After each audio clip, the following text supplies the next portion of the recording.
Il-Kummissarju Ewropew għas-Sajt u l-Oċeani Kostas Skadis ingħaqad mal-Europarlamentari Laburista Thomas Bajada fi żjara simbolika tal-Arċipelagu Malti fejn bat messaġġ ċaru qawwi li l-Unjoni Ewropea għandha tkun spalla ma' spalla mas-sajjieda tagħna. Thomas Bajada tkellem fuq is-sagrifiċċji u r-riskji tas-sajjieda Maltin u Għawċin, il-bot mixtut tagħna, fejn għandhom ir-rwol kruċjali fl-alf tal-komunitajiet kostali tagħna bi prodotti friski u lokali fil-waqt li jżommu tradizzjoni li hi parti integrali mill-identità Mediterranja. Semma fost oħrajn il-prattiċi minn sajjieda Tunezini u Torok madwar Malta li direttament jizbilanċjaw il-kompetittività tas-sajjieda Maltin kif ukoll is-sostenibilità tal-istokkijiet tal-ħut.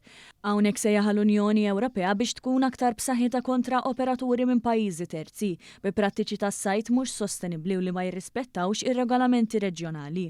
Dan b'konformità mal-ftehim storiku dwar is-sajt mhux sostenibbli li tmexxa mill-Ewroparlamentari Thomas Bajada bejn il-Parlament u l-Kunsill tal-Unjoni Ewropea aktar kmieni f'Ġunju u li se jiddaħħal fil-Liġi Ewropea fil-ġimgħat li ġejjin bl-approvazzjoni tal-Parlament u l-Kunsill tal-Ministri tal-Unjoni.